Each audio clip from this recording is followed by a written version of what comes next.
এই প্রথমবার 2 কিলোমিটার পথ হাইটা এই লোকটার জন্য বাজার করে নিয়ে আসলাম। মানবিক কাজ করা যে কত কঠিন সেটা না করতে নামলে বুঝবেন না। এই যে প্রায় 2 কিলোমিটার পথ হাইটা চালে বস্তা মাথায় নিছি।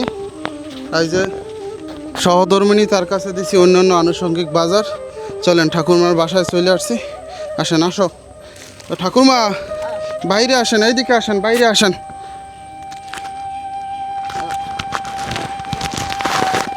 কপাল ভালো ওনারে পাইয়ে।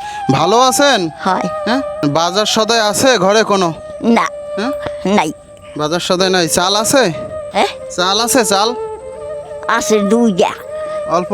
হয় সেই সুদূর আমেরিকা থেকে কেলভিন মণ্ডল দাদা তার মেয়ের জন্মদিন উপলক্ষে আমাদের মাধ্যমে কিছু টাকা পাঠাইছে অসহায় মানুষকে সাহায্য করার জন্য।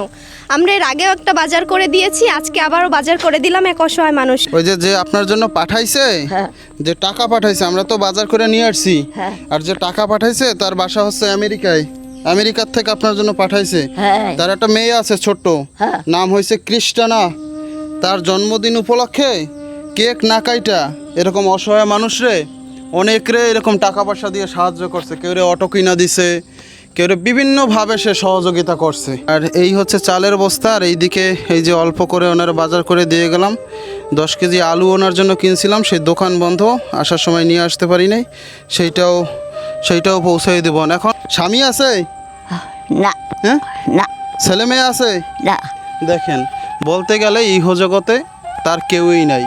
আমাদের উচিত এই ধরনের মানুষদের একটু পাশে থাকার জন্য টাকা দরকার। হয় তো গো পাও দর্শি।